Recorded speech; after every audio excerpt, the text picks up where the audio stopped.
Occupational English Test. Listening Test. This test has 3 parts. In each part, you'll hear a number of different extracts. At the start of each extract, you'll hear this sound. You'll have time to read the questions before you hear each extract, and you'll hear each extract once only. Complete your answers as you listen. At the end of the test, you'll have 2 minutes to check your answers. Part A. In this part of the test, you'll hear 2 different extracts. In each extract, a health professional is talking to a patient. For questions 1 to 24, complete the notes with information you hear. Now look at the notes for extract 1.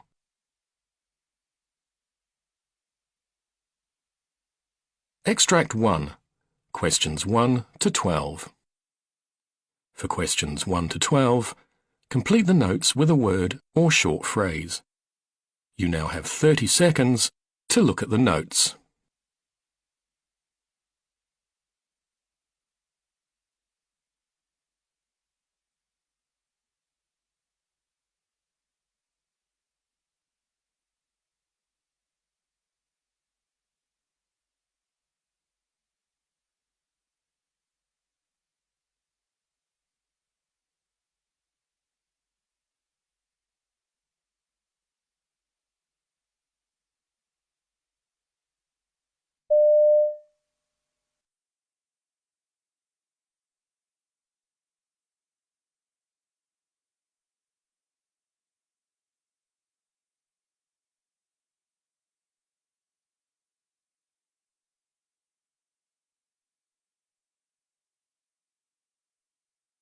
Nice to see you again, Tom. How are you today? I'm okay. So I understand that since I was seeing you that while ago, that you're in hospital again. Yeah. So can you tell me a bit more about what happened before that? Well, it was a few months ago now. I'd done quite well for a number of years. Sort of kept it under control, really, but... Yeah, I mean, I've not seen you since your gap year, wasn't it? Yeah, so that was 4 years ago. And so yeah, it was quite disappointing to go through it all again. But it sort of started at the towards the end of university. So I was doing law, and I was on course for a first, and I was just coming up to my final exams, and I had a few essays and a few exams, and so I started working really hard. I felt like, right, now is the real time to put the effort in and to put the work in. So I started to step a bit later, take on a bit more work, so my stress levels sort of start to increase over a while. I was drinking a lot more coffee, took a few caffeine tablets, and energy drinks. A few people, well, because sort of the environment at the time was a lot of people were pushing themselves that they wouldn't normally do, and some people were taking Ritalin. Oh wow, okay. Yeah, and did you take any Ritalin? Yeah, because it was just like that was necessary at the time, and. How did that affect you? Well, it sort of increased my confidence at the time. Everything that was going on, I was becoming a lot more productive, a lot more confident, I was working harder, my brain was working faster. And so my momentum was building up and up throughout the period. And so I was relishing it, and I was, doing a lot of work. And so, what did that mean to you then to be at that time? Because it sounds like you put quite a lot of pressure on yourself. You've been doing really well at uni, and this was it. This was the time. What did it mean to you to be feeling like that, kind of more awake and more energised, maybe? Yeah, well, for me, it was it was my sort of time. So I'd spent 3 years. I was in control. I was doing well. It wasn't really part of my life at the time. I didn't really talk to any of my friends about it. But then I started to just sort of grow into it.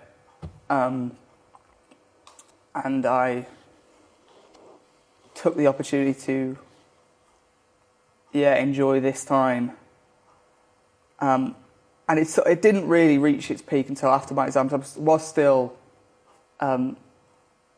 was still functioning throughout my exams. I have since found out that I didn't get the results that I wanted to.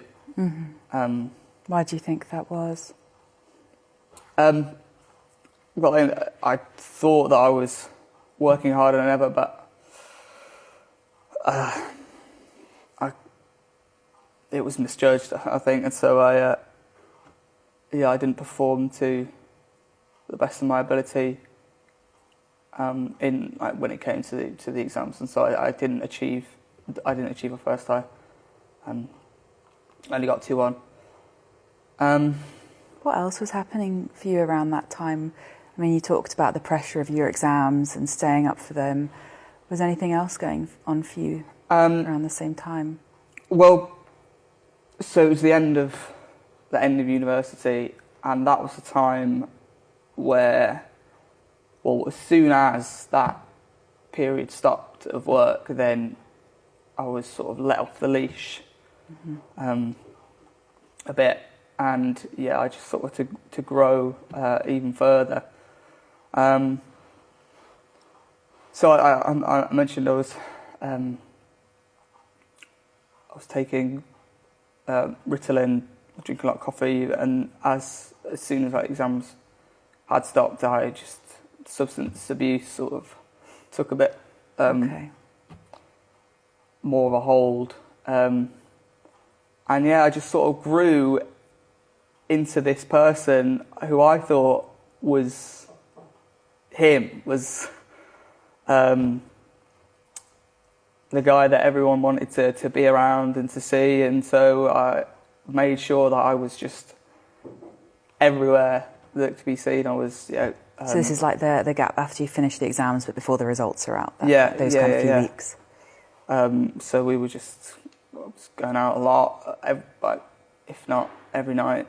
You said that you were taking Ritalin and drinking a lot of coffee. And using other drugs as well. Yeah, it sort of developed into cocaine, a lot of cocaine, MDMA, MCAT. And how did they affect you? I honestly was on cloud 9 at the time.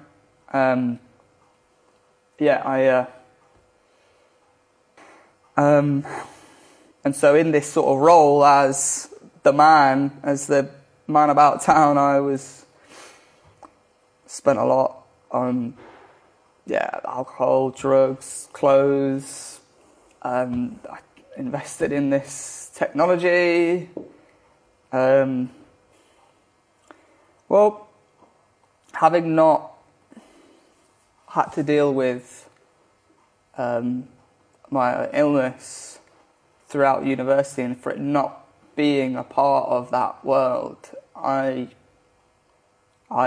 didn't confront those symptoms in a way that's going to have long-term sort of stability.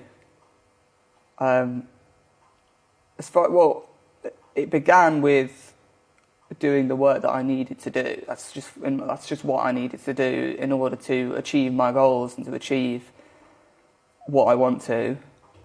And then I just let it take hold, and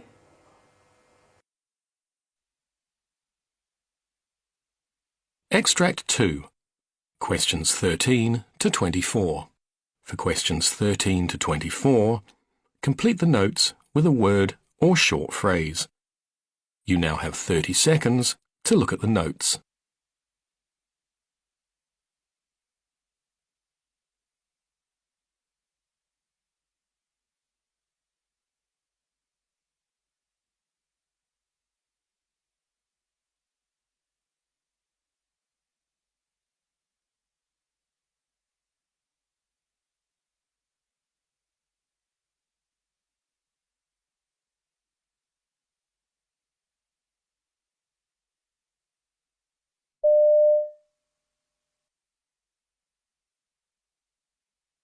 So tell me when this started.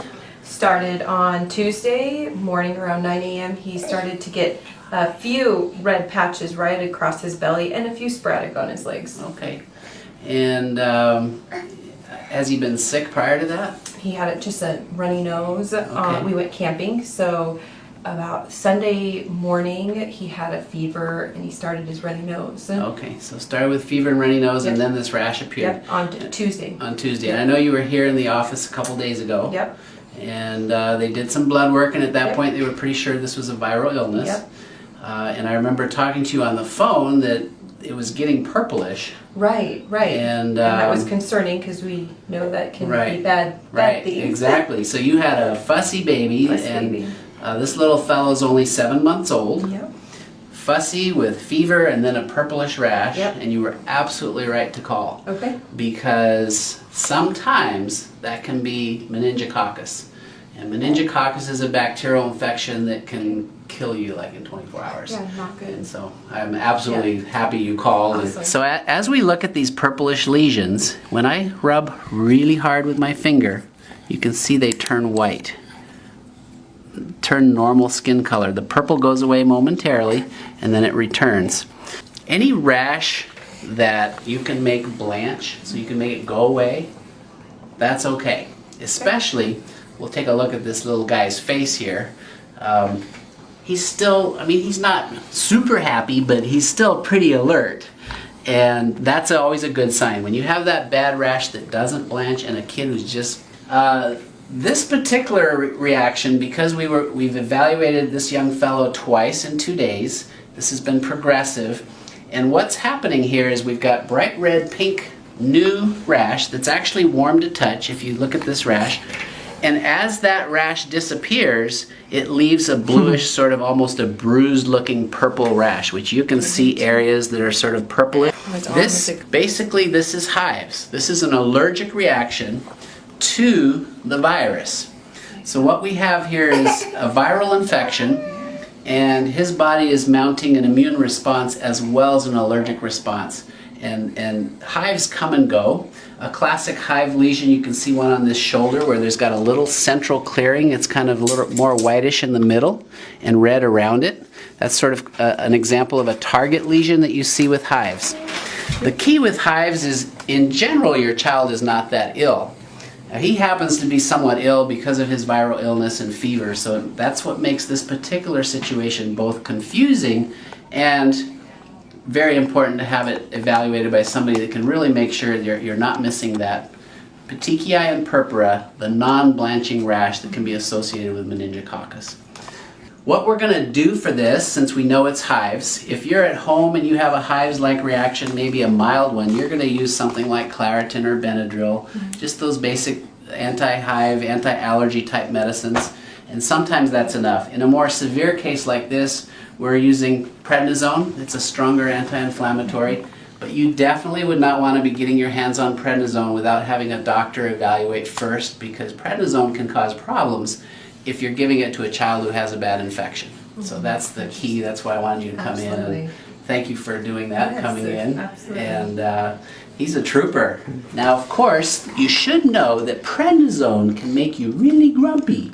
So if you get like beyond grumpy, so some kids who are so irritable on prednisone that they want to be picked up, and as soon as you pick them up they want to be put down, as soon as you put them down they want to be picked up. If that scenario happens to where he's just more miserable than he was before, then just stop it. Okay. And this is going to run its course.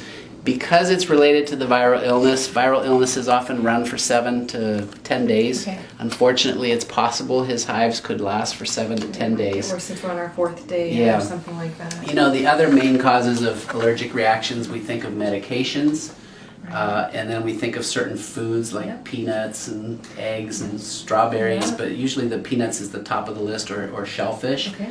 If you have an allergic reaction to a food, and you stop that food, within 2-3 days it's gone. Interesting. So even though I think he had strawberries a while ago. On Sunday, yeah. You know, today is Thursday. It would have gone away if it was just from that strawberry that he had 4 days ago. So I'm fairly confident that this is hives related to his viral illness. So it would look just like this with a food allergy possibly, but it would dissipate Possibly. Much I quicker? haven't seen too many food allergies quite this severe. Okay.